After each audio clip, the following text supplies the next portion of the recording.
Hi friends, நான் உங்கள் ஹிரோஷா. இது உங்கள் ஷீ கேர் ஆர் ஹர் கேருக்கான வீடியோ. ஸோ 45 இயர்ஸ் மேலே பாடியில் நிறைய மாற்றங்கள், நிறைய சேஞ்சஸ் நடக்கும். அது நார்மலாக என்ன ப்ராப்ளமாக. ஸோ இந்த வீடியோ எதுக்காக நான் போடுறேன்னு சொல்லிட்டு கடைசியில் நான் சொல்கிறேன். ஸோ இதிலேருந்து புரிஞ்சிருக்கும் இன்றைக்கி எந்த டாபிக் பற்றி பேச போகிறோன்னு. S, menopause. ஸோ மெனோபாஸ் பற்றி தெரிஞ்சுக்கலாம் வாங்க. ஸோ மெனோபாஸ்னால் என்ன? மெனோபாஸ்னால் அந்த வேர்டிங்லே இருக்க பாருங்க. மெனு அப்படின்னாக்கா மென்சஸ், பாஸ் அப்படின்னாக்கா நிறுத்தம், ஸ்டாப். ஸோ மென்சஸ் நிறுத்தம், அதுதான் மெனோபாஸ்னு சொல்லுவோம். ஸோ ஃபார் எக்ஸாம்பிள், இப்போ எனக்கு 2 மாதமாக பீரியட் வரல. ஸோ அப்போ நம்ம ஒரு பர்டிகுலர் ஏஜ் குரூப் வந்துட்டோம் அப்படின்னாக்கா மெனோபாஸ் அட்டைன் ஆயிடுச்சா அப்படின்னு சொல்லி டவுட் வரும். அப்படி கிடையாது ஃப்ரெண்ட்ஸ். ஸோ மெனோபாஸ் அப்படின்றது எப்போ சொல்லுவோம்னு பார்த்தீங்கன்னா 1 இயர், அதாவது 12 கம்ப்ளீட் மந்த்ஸாக நம்மளுக்கு பீரியட் சுத்தமாக வராமல் இருந்துச்சுன்னா மட்டும்தான் நம்ம மெனோபாஸ் அப்படின்றத சொல்லுவோம். ஸோ எந்த ஏஜ் குரூப்பில் இது காமனாக பார்ப்போம் அப்படின்னு பார்த்தீங்கன்னா, நம்ம நாட்டில், அதாவது நம்ம இந்தியாவில் 45 to 50 இயர்ஸ் ஆஃப் ஏஜ் குரூப்பில் காமனாக இந்த மெனோபாஸ் சிம்டம்ஸ், மெனோபாஸ் அட்டைன் ஆகும். ஸோ இது வந்து ஒரு நேச்சுரல் ப்ராசஸ், இது டிசீஸ் கிடையாது. ஓகேங்களா? ஸோ இது எப்படி நடக்கும் அப்படின்னு பார்த்திங்கன்னா, இது வந்து சடனாக நம்மளுக்கு திடீர்னு ஒரு மிட் நைட்டில் மெனோபாஸ் ஸ்டார்ட் ஆகிடாது. ஸோ இது 3 ஸ்டேஜஸாக இருக்கும். ஸோ ஃபர்ஸ்ட் ஸ்டேஜ் பார்த்திங்கன்னா பெரி மெனோபாஸ் அப்படின்னு சொல்லுவோம். ஸோ இதில் என்னென்னா, மெனோபாஸ்க்கு முன்னாடி ஸ்டேஜ் பீரியட்ஸ் வந்து இர்ரெகுலராக வரும். அதாவது சில பேருக்கு பார்த்திங்கன்னா கொஞ்சம் லேட்டாக தள்ளி வரும், சில பேருக்கு பார்த்திங்கனாக்கா கொஞ்சம் ஏர்லியாகவே வந்துடும். ஸோ அது பெரிய மெனோபாஸ்னு சொல்லுவோம். அடுத்த ஸ்டேஜ், செகண்ட் ஸ்டேஜ் பார்த்திங்கன்னா மெனோபாஸ். ஸோ அந்த மெனோபாஸ் தான் 1 இயர் ஃபுல்லாக பீரியட் வராமல் இருக்கிற ஸ்டேஜ். தேர்ட் ஸ்டேஜ் பார்த்திங்கன்னா போஸ்ட் மெனோபாசல் பீரியட், அதாவது 1 இயர் கம்ப்ளீட்டாக பீரியட் வராமல் இருந்து அதுக்கப்புறம் லைஃப் எப்படி இருக்கும் அப்படின்னு பார்க்குறது தான் நம்மளுக்கு போஸ்ட் மெனோபாஸ்னு சொல்லுவோம். ஸோ மெனோபாஸில் காமனாக என்ன ப்ராப்ளம்ஸ் பார்க்கும் அப்படின்றத இப்போ பார்க்கலாம். ஸோ கண்டிப்பாக சிம்டம்ஸ் எல்லாருக்குமே வரணுன்றது மேண்டேட்ரி கிடையாது. பொதுவாக என்னென்ன சிம்டம்ஸ் வரோன்றதை மட்டும் நம்ம இப்போ பார்க்கலாம், சரிங்களா? ஸோ ஃபஸ்ட்டு பார்த்திங்கன்னா பாடி சிம்டம்ஸ். பாடியில் என்னென்ன சிம்டம்ஸ் சொல்லுவாங்க அப்படின்னு பார்த்திங்கன்னா, first symptom sudden hot flushes. அப்படின்னா ஃபார் எக்ஸாம்பிள், இப்போ ஏப்ரல் மே மாதம் ஒரு அனல் வெயிலில் 1 மணி நேரம் நின்னோன்னு வச்சுக்கோங்களேன், எந்த அளவுக்கு நம்மளுக்கு ஹீட்டாக இருக்கிற மாதிரி இருக்கும் உடம்பு, அந்த அளவுக்கு இருக்கும் பாடி ஹீட். அதாவது அவங்க ஏசி ரூமில் உட்காந்துட்டு இருக்கும் போதே அந்த ஹீட்டை வந்து ஃபீல் பண்ணுவாங்க. அடுத்தது நைட் ஸ்வெட்ஸ், அதாவது நைட் எல்லாம் வேலை முடிச்சுட்டு வந்து படுக்கும்போது அவங்க ரெஸ்ட்டோடு தான் இருப்பாங்க, பட் அந்த அளவுக்கு வேலை செஞ்சுட்டு வந்த மாதிரி ஒரு வேர்த்து, சரிங்களா? ஸோ அது பேர் நைட் ஸ்வெட்ஸ். அடுத்தது பார்த்திங்கன்னா பால்பிட்டேஷன்ஸ், அதாவது படபடப்பாக இருக்கும், அவங்க ஹார்ட் பீட் அவங்களுக்கே கேட்கும். ஸோ அதுதான் பால்பிட்டேஷன்ஸ். அடுத்தது பார்த்திங்கன்னா டயர்ட்னஸ். ஸோ எப்போவுமே வந்து நல்லா வேலை செஞ்சுட்டு இருந்திருப்பாங்க, இந்த மெனோபாஸ் ஸ்டார்ட் ஆகும்போது அவங்க ரொம்ப டயர்டாக ஃபீல் பண்ணுவாங்க. குட்டி வேலை செய்யும் போதே ரொம்ப டயர்டாக ஃபீல் பண்ணுவாங்க. இது பொதுவாக நம்ம பார்க்குற பாடி சிம்டம்ஸ் டியூரிங் மெனோபாஸ். அதுக்கு அடுத்தது மைண்ட் சிம்டம்ஸ். மைண்ட் சிம்டம்ஸ் என்னென்னு பார்த்திங்கன்னா மூட் ஸ்விங்ஸ் வரும். அதாவது திடீர்னு ஒரு நேரம் நல்லா இருப்பாங்க, திடீர்னு ஒரு நேரம் வேறு மாதிரி ஆகிடுவாங்க. ஸோ அதுக்கு பேர் தான் மூட் ஸ்விங்ஸ். அடுத்தது வந்து ஆங்ஸைட்டி, அதாவது சாதாரணமாக ஏதாவது விஷயம் நடந்துகிட்டே இருக்கும், திடீர்னு பரபரப்பாக ஆகிட்டு பரபரப்பாக செய்ய ஆரம்பிச்சிடும், அது என்ன இது என்ன அப்படின்ற மாதிரி ஆகிடும். அடுத்தது பார்த்திங்கன்னா டிப்ரெஷன். அவங்களுக்கு டிப்ரெஸ் ஆகிற மாதிரி, அதாவது மன உளைச்சல் ஆகிற மாதிரி எந்த விஷயமும் இருக்காது, பட் அவங்க வந்து எப்பவுமே ஏதோ பறி கொடுத்த ஃபீலிங்லேயே இருக்கிற மாதிரி இருப்பாங்க. ஸோ அடுத்தது பார்த்திங்கன்னா இரிட்டேஷன். சிடுனே இருப்பாங்க, எல்லாருனாலையும் எரிஞ்சு விழுற மாதிரியே சிம்டம்ஸ் இருக்கும். ஸோ இது பார்த்திங்கன்னா மைண்ட் சிம்டம்ஸ். அடுத்தது பாடி சேஞ்சஸ். பாடியில் என்னென்னலாம் சேஞ்சஸ் நடக்கும் அப்படின்னு பார்த்திங்கன்னா, வெயிட் இன்க்ரீஸ் ஆகிட்டே போவாங்க. அடுத்தது ஜாயிண்ட் பெயின். ஃபஸ்ட்டு யூஸ்வலாக பொதுவாக சொல்கிறது என்ன பார்த்திங்கன்னா, முட்டி வலி இருக்கும் அப்படின்னு சொல்லுவாங்க. அதுக்கப்புறம் கொஞ்சம் கொஞ்சமாக மூட்டு வலிலாம் ஆரம்பிச்சிடும். அடுத்த சிம்டம் பார்த்திங்கன்னா ஹேர் ஃபால். கொஞ்சம் கொஞ்சமாக ஹேர் லாஸ் ஆகிட்டே போகும், சரிங்களா? ஸோ அடுத்த சிம்டம் பார்த்திங்கன்னா ஸ்கின்லாம், அதாவது தோல்லாம் பார்த்திங்கன்னா ரொம்ப வறட்சியாக ஆரம்பிச்சிடும், சுருக்கம்லாம் வர ஆரம்பிச்சிடும், ஸ்கின்லாம் ரொம்ப ட்ரை ஆகிடும். ஸோ இது பொதுவாக நடக்கிற பாடி சேஞ்சஸ். கடைசி அண்ட் மோஸ்ட் இம்பார்ட்டன்ட், நம்ம ப்ரைவேட் பார்ட்ஸில் என்னென்னலாம் நடக்கும் அப்படின்னு பார்த்திங்கன்னா, இது வரைக்கும் சொன்னதுலாம் வந்து ஒரு உமன் ஷேர் பண்ண முடிஞ்ச விஷயம், ஷேர் பண்ணுற விஷயம். பட் இப்போ நான் சொல்ல போகிற விஷயம்லாம் most of the women, 90% of the women யார்கிட்டையும் ஷேர் பண்ண மாட்டாங்க. அது என்னன்னு பார்த்தீங்கன்னா வெஜினல் ட்ரைனஸ். அதாவது அந்த வெஜினல் பார்ட்டில் வந்து ரொம்ப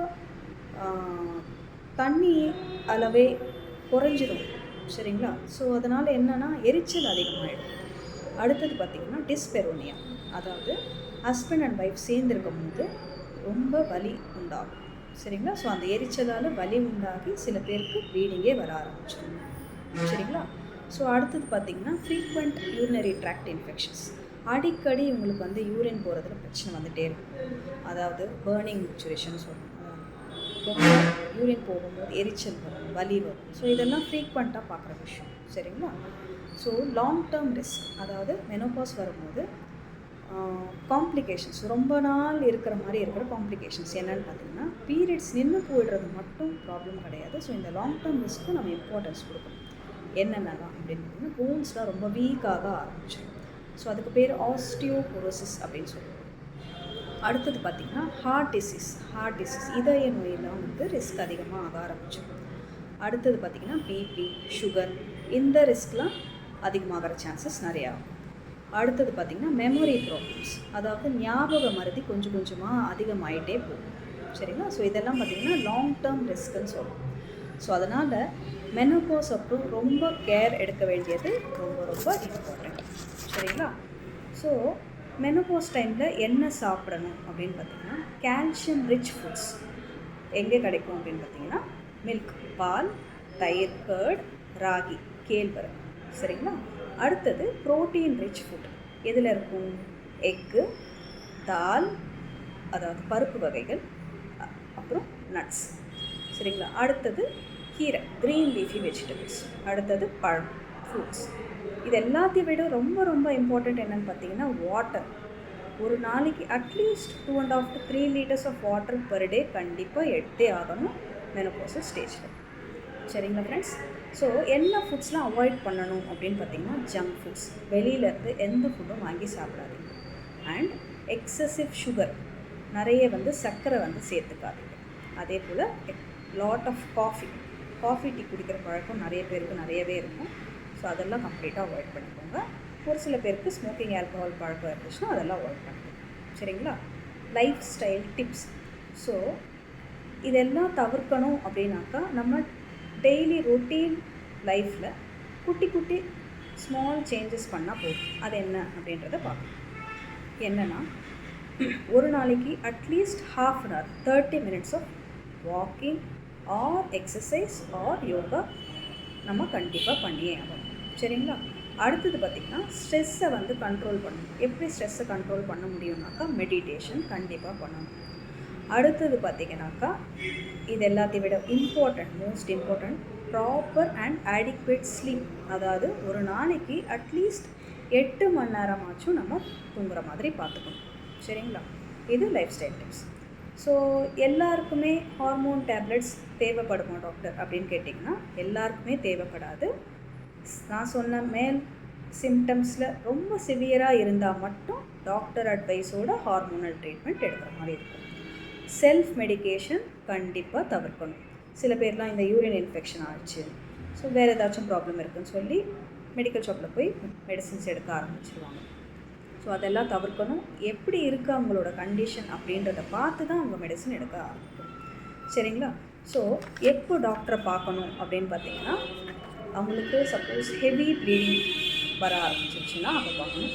ஆர் போஸ்ட் மெனோபாசல் ப்ளீடிங், அதாவது 1 year கம்ப்ளீட்டாக பீரியட் இல்லாமல் அதுக்கப்புறம் பீரியட் வந்துச்சுன்னா, அதாவது பீரியட் மாதிரி வரணும்னு இல்லை, லேசாக கொஞ்சம் சொட்டு மாதிரி பார்த்தா கூட நம்ம டாக்டரை பார்க்குற மாதிரி இருக்கும். அடுத்தது சிவியர் டிப்ரெஷன்.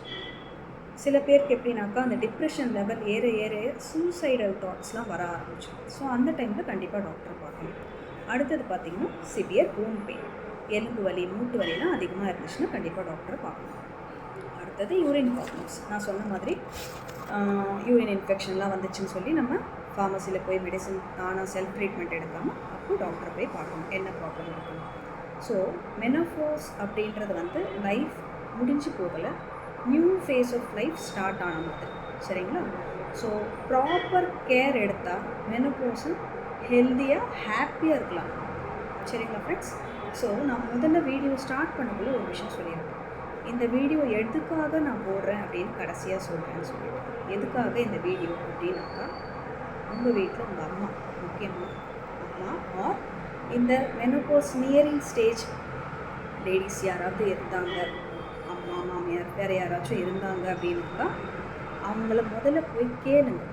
உங்களுக்கு ஏதாச்சும் இந்த மாதிரி மெனோபாசல் சிம்டம்ஸ் இருக்கா, நீங்கள் ஷேர் பண்ணாமல் இருக்கீங்களா அப்படின்றத கேளுங்க. கேட்டு அதுக்கேற்ற மாதிரி அவங்க சொன்னாங்க அப்படின்னாக்கா முதல்ல போய் டாக்டரை பாருங்கள். அவங்க வந்து யார்கிட்டையும் எந்த சிம்டம்ஸும் ஷேர் பண்ண மாட்டாங்க, முக்கியமாக மெனோபாஸ். சரிங்களா? ஸோ நீங்கள் தான் போய் கேட்கணும், நீங்கள் தான் போய் தெரிஞ்சுக்கணும், நீங்கள் தான் வந்து அதுக்கு ஹெல்ப் பண்ணணும் அவங்க மெனோபாசல் ட்ரான்சிஷன் அந்த சிம்டம்ஸ்லேருந்து வெளியே வருது. சரிங்களா? ஸோ இதை பண்ணாலே நிறைய அந்த மெனோபாசல் விமென்லாம் இந்த 60, 70 அப்படின்றது வந்து 80, 90 வரைக்கும் நம்ம லைஃப் ஸ்டைலை வந்து இன்க்ரீஸ் பண்ணிக்கலாம். சரிங்களா ஃப்ரெண்ட்ஸ்? ஸோ இன்றைக்கி நம்ம கொடுத்த இன்ஃபர்மேஷன் ரொம்ப யூஸ்ஃபுல்லாக இருக்கும்னு நினைக்கிறேன். ஸோ இந்த வீடியோவை லைக் பண்ணுங்கள், உங்கள் ஃப்ரெண்ட்ஸ் அண்ட் முக்கியமாக உங்கள் அம்மா அண்ட் நியரிங் மெனோபாஸ் லேடிஸ்க்கு இந்த வீடியோவை ஷேர் பண்ணுங்கள். Bye by.